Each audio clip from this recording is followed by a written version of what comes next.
Thank you for tuning into the Three Circles Living podcast, where you can learn how to improve your life. And it doesn't matter if you want to accelerate your professional career, you want to have better relationships, be healthier, find fulfilling and purpose in life, you're at the right place. This is the podcast for you. Make sure to share it and also leave a comment with the most valuable or the nugget that you found most valuable. Any insight that was new to you, or also any questions that might have come up as we are talking. So today we're going to follow up on the interpersonal communications and the communication gaps and how you find yourself in the everyday, and you might have situations where you're like, I feel misunderstood, or did I misunderstand that person? And where is this coming from? And we want to give you some clarity of where it's coming from and how to avoid that. And today we're specifically talking about image and Oh, how image has an impact on that. Your image, the image that you have of someone else, and how that really affects your communication and your relationships in the end. and the image that they're portraying and trying to protect in the process. Ooh. Yes. I, yep, here. I'm way guilty of that. You Um, know, you, I'm just going to jump right in here for a second yeah. and kind of paint a picture. If you think about two people going on a first date, to me, this is like the ultimate example of an image. I mean, you see image so much professionally, you see it so much on social media, right? Hmm. Because image, truthfully, internally is how I want you to see me. Right? That's what it is. It's how I want you to see me.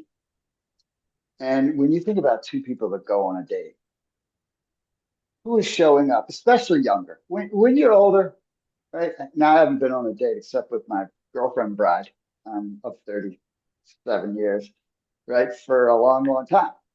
But when you're younger and you go on a date, what are you going to do on that date? You're going to put your best foot forward, right? You're going to have your best manners. You're going to look your best. You're going to try to be perfect. Right? You're going to present yourself in a certain way. And so is the other person. Right? So you have these two people that go on a date, but it's actually not two people that go on a date. It's two images that go on a date. Right? It's two people trying to get the other person to think they're this person they're representing as a general rule. And then heaven forbid, they really like each other, which means each image is like, well, each real person is liking the image of the other person. Not each image, each image is not liking the other image. It's the real person is liking the other's image Hmm. in both directions. What happens if they start dating and then they develop a relationship? A few months down the road, the real people start to show up, right? The real person starts to show up, and you're like, wait a minute, but who's this? What happened to the other person? What happened to Prince Charming? Where's Prince Charming? Because Prince Charming's not a real thing. Right? So this is image is so pervasive and such an incredible waste of time, but it has way, way more costs than that. So I just had to throw that out there as kind of set the stage for how great a challenge this actually is. Yes. Oh my gosh. In relationships, and I can see that while you were talking, I was thinking about my relationships. Like when I started dating, I'm like, oh yes, yeah, definitely. And then you find out a few months down the road, yeah, that's not how it actually is. But you can apply that to any relationship in your life, no matter if it's professional, like it's the same thing. If you talk to a client and you want to sell to that person, you're gonna be somebody and make sure that you say exactly what they want to hear, you think they want to hear, and present yourself in a different way than you probably are necessarily in your everyday life or when it's an ongoing relationship. Um, Yeah. I was gonna say something else and I forgot it, but you mentioned something that the cost of image. What do you mean by that?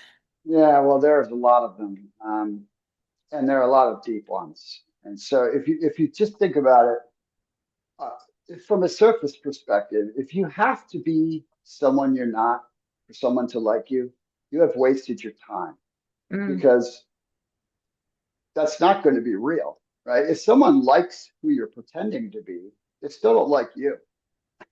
And so what have you gained? You've wasted a lot of time. But if you think about it from a cost perspective, because in anything I teach, I always talk about mindset. I always talk about why something's important to recognize, right? Because if you don't get mindset, always has to precede skill set because skill set is something that requires energy and time and in any capacity. And if you don't have the proper mindset, you're not going to be willing to do it if you don't know why it matters. And so if you think about image and why it's such a waste, so I'll give you a few of the really simple costs. It has massive opportunity cost because if you are presenting an image of a certain as a certain person, and there are opportunities that come up in your life that you really are drawn to that might be really good for you, but they will, by definition, conflict with the image you are presenting. mm, And now you're worried how someone will see you. You're more likely not to participate in that opportunity. And now you have missed something for nothing, right? For nothing, right? That's a very simple one. Another one is a practical cost. And you see this probably the easiest way to see practical costs are people that spend an enormous amount of money to look a certain mm, way, right? They overspend on the way they live. They overspend on a car. They overspend on clothing, whatever, right? So they can present an image. That practical cost is very, very difficult, and actually it leads to bankruptcies. Right? People are living beyond their means because they want to project that they are this when they're, that whether or not that's important, because people, it's not my place to tell people what they should value or find important, but I'm just telling you the cost of that. mhm, It doesn't make any sense. Then you have what I think is even bigger, and that is the general cognitive dissonance, the internal stress of spending so much time living a lie. I mean, that's how mhm. can you do it? For instance, it's not sustainable. It will fracture you in time, but it will also come out sideways all the time, right? Because you cannot be under constant stress. It's a terrible thing. It's physically bad for you. But that is a whole nother arena. These are all deeper topics. I'm just giving you the brush across the top. And then ultimately, there will be a massive credibility cost because sooner or later you will be found out, right? I mean, the old adage is nothing that is hidden will in fact not be revealed, right? So you will be found out. And so the gist as a sidebar is if your authentic self is not good enough for anyone else, they are not your tribe. They it doesn't need to be good enough for someone else. Your tribe exists, and that's a really really important thing to grasp. So you never want to be found out to be a pretender. You will have no credibility. Doesn't matter what you do, you will have no credibility. And credibility engenders all opportunities with people in life and is the one thing you can never afford to mess up. You will have, I mean, life is hard enough, right? Nobody's perfect. So you're always going to have make mistakes and errors, etc., which you should always own. But you don't want to be found as being fake. That's the worst thing you could ever do. Yeah, I never thought about these opportunity costs, but they make so much sense, like you pointing them out. And also like to adding to the last one of stress as well, like if you're trying to follow a certain image for so long because of you think they will get you certain interactions or a certain dynamic or benefits in whatever way, or think you have to be a certain way because of whatever somebody else. Um, how long can you keep that up? Eventually it will fall because your true self is gonna come out in one moment or whenever, like you said, it's gonna be revealed. And then what you're gonna do? Because you're not And you're also doing yourself a disservice if you're trying to fit in somewhere with a certain image when you're probably not going to have a lot of fun in that during that time if you are that certain person, right?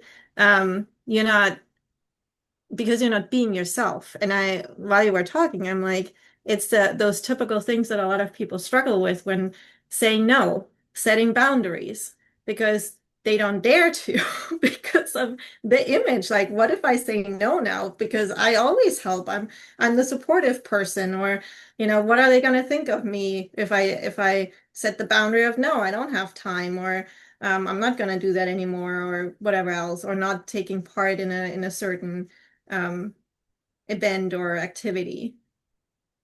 Like, Such a golden thing you just said. What are they going to think of? yeah, You know, people aren't thinking about other people most of the no. time, right? So that person you're worried about what they're thinking about you, they're not thinking about you. They're thinking about them. They're worried about what's going on in their life.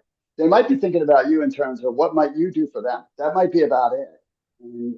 But in general, you just spoke some power stuff right there, Chris. It's you just got to be yourself.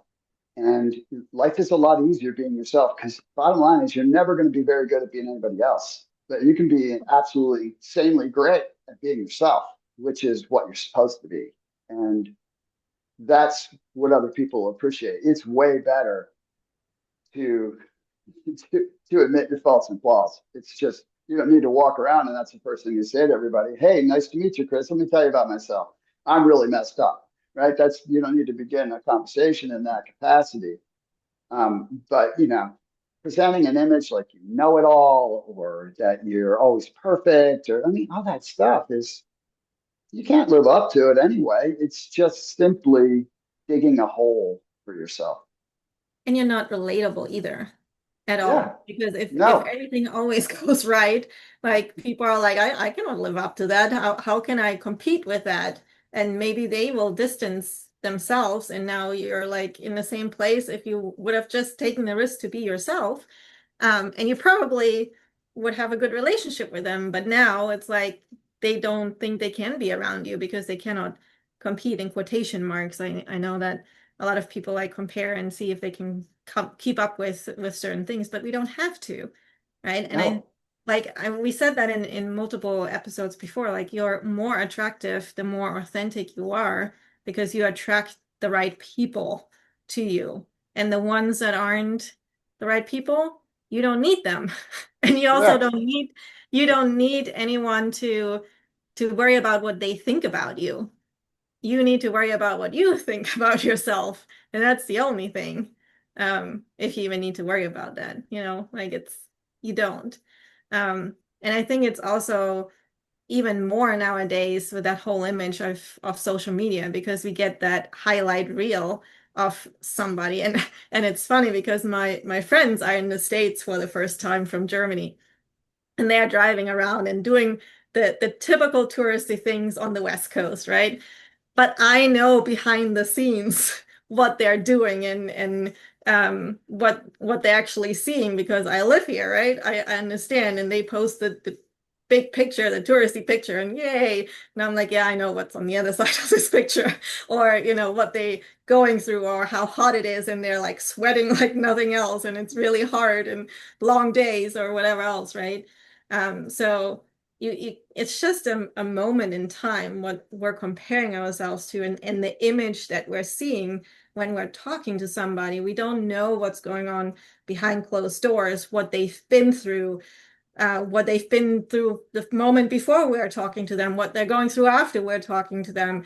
There are so many things that we don't see, so we cannot just base it on like that moment of time or that image that we have in our head. And honestly, what I've learned is like just ask.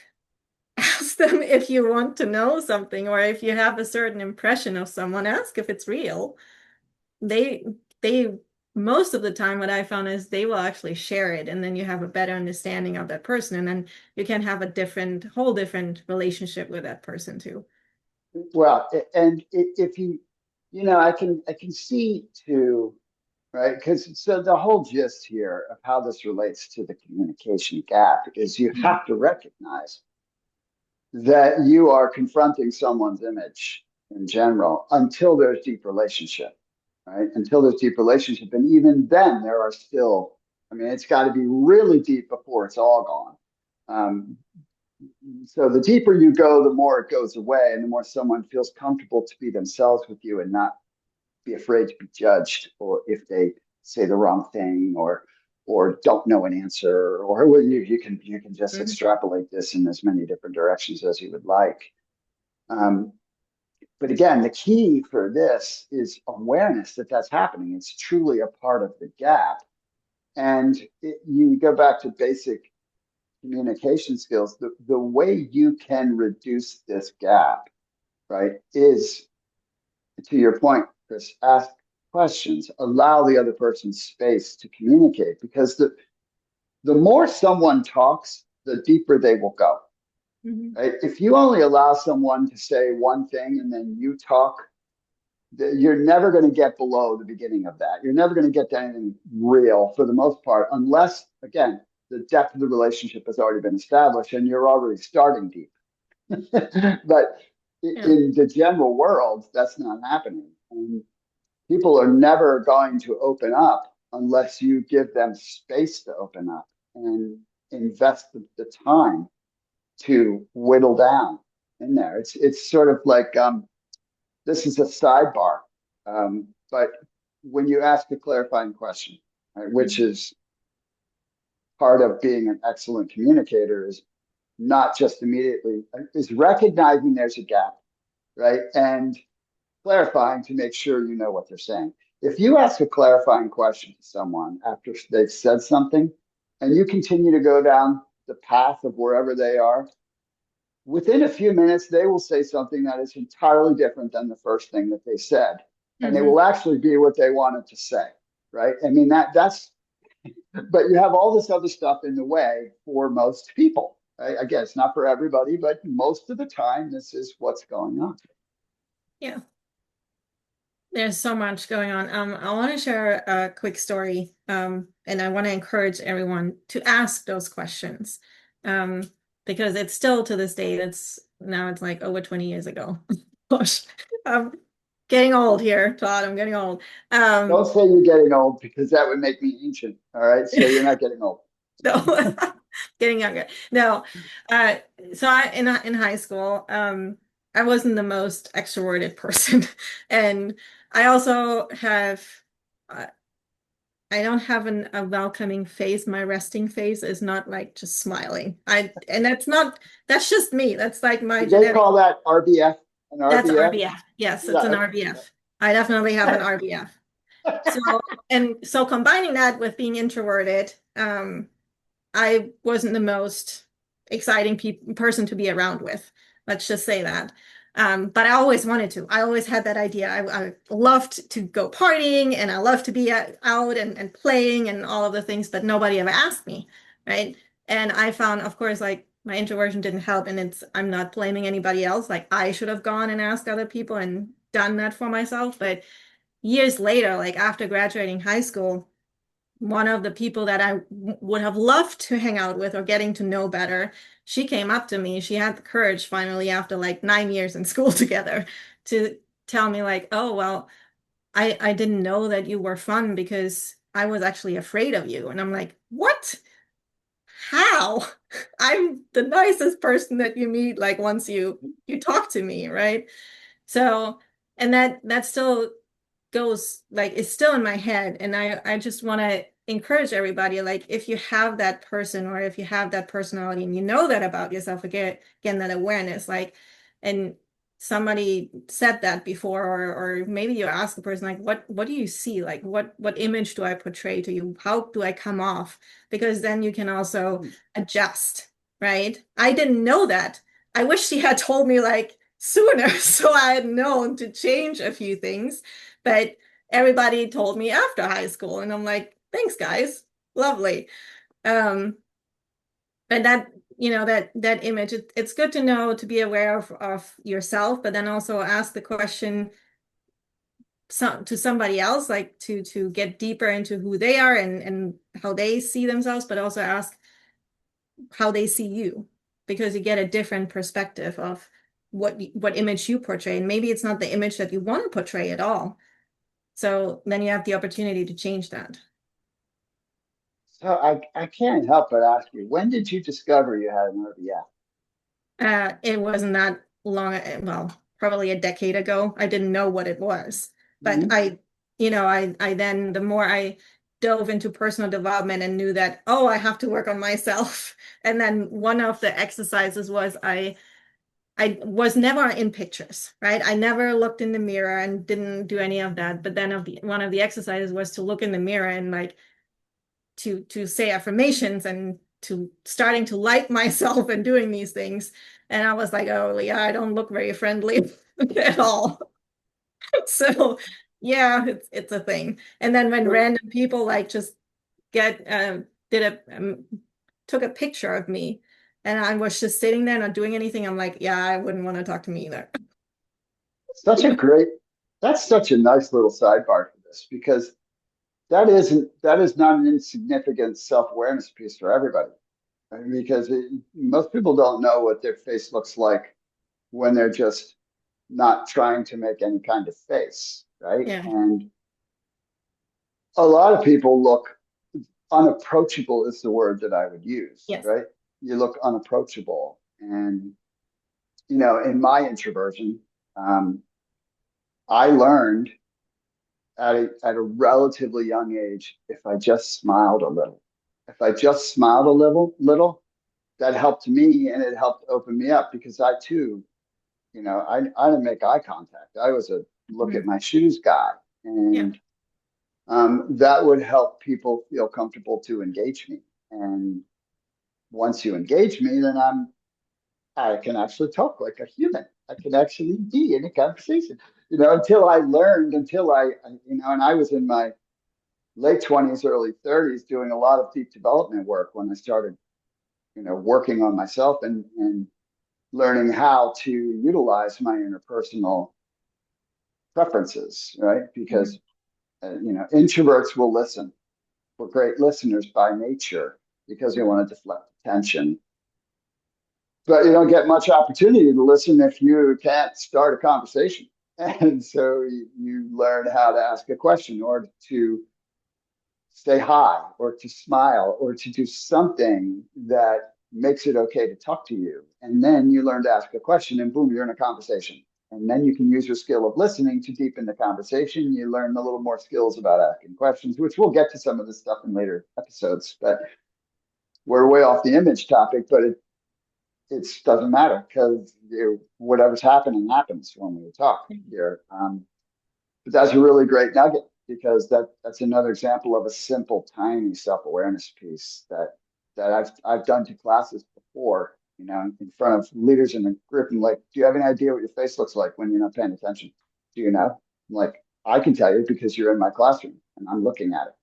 Right. Yeah. So and it's approachable, not approachable, not approachable, not paying attention, not which may not be true, right? May Yeah. not be true. It's just the look on someone's face. Yeah. So there's a lot to take in when it comes to image, like, and I think in a little bit of research that I did beforehand, because I love these topics because I learn a lot myself. And thank you for sharing all your wisdom and the things that you've taught for the last few decades, because they definitely helped me. So I'm hopeful that the listeners will get something out of it too. But there's so much that goes into image, the titles, the looks, the social media when you follow somebody, how they behave once you talk to them. And it's so easy to misunderstand based on that, based on our perspective, on our lens, what we talked about last time. And that can lead to frustration, distance, and we just want to help to get you a little bit of insights in how you can avoid that, doing that, and giving you those little tidbits and examples. And it's really nuggets because we could dive deep into any of these topics. But really to summarize, it's always good, like always, to ask questions, clarifying questions, Is it true? Questions. Like also check with it yourself, become self-aware where you at. What is reflect on the things that are happening and see like, okay, why did it go this way? You might be surprised that you might not see things in the moment as they're happening, but when you look back, you're like, aha, there's the light bulb that goes off. And then you can avoid that in the next conversation, or you can come in with a different attitude to that conversation with that same person and fix the misunderstanding from the previous time. Um, but there's a lot that goes into it. And I think we covered a lot. We So touched we touched a few things. Most important is, from a gap perspective, you're not going to control what someone else's image is. It's more yeah, important in this circumstance that you recognize that it's very likely they're presenting one. And if you're in leadership, you have to understand that people in your charge, um, they want you to think well of them, right? So that means that they're not going to admit mistakes very quickly, or they're not going to bring you things, or they're not going to ask certain questions. And you might think, well, that's dumb. And yeah, it doesn't make sense, but it does if you put it in the context of image, because they don't want you to think lesser of them, even though someone who asks me a question, I think they're more diligent. That's a good thing to me. But if you're in leadership, you need to recognize this. If you're dating, you need to recognize this. If you're interacting with anyone anywhere, you need to recognize that you're probably not getting the real person right now. Probably not, unless you have a deep relationship. and also like just what you said, give them the give them the space so they feel comfortable to be themselves. I think that's something that we all can do because in the end, Yeah, that's well, it's what we trust. want. Yeah, It's trust. You got to exactly. earn that. Right? You got to invest in them to get that space. But especially on the two examples that we touched, the relationship, you want that trust quickly so you can go then down the road, right? And go dating and whatever comes after that. And then in leadership, the same thing. Like you want a team and people to trust you soon because it makes you so much more efficient and you get to your goals so much faster and beyond those. Well, you're not leading anyone that doesn't trust you. Yeah, no, they I mean, will they're leave. only ever going to do the minimum. Right? They're only ever going to do what they have to do if they don't trust you. Bottom line. Very true. All right. That Great was stuff, Chris. Thank you. a ton. But as always, think about your relationships. Think about where that gap might have come up for you in the past and become aware of where you're at. And maybe think about how you come off. What is your image? Because that is definitely do like a 360-degree analysis on that. What other people think of it, what you think of it, and who you actually want to be. And I'll just kind of give one more thing here. Where are you not being true to you for Hmm. the sake of others? Think about that. For the Yeah, sake of how you want to be seen. Because wherever that is, you need to truncate. You need to truncate that and get to you. You are enough. you That's are. all.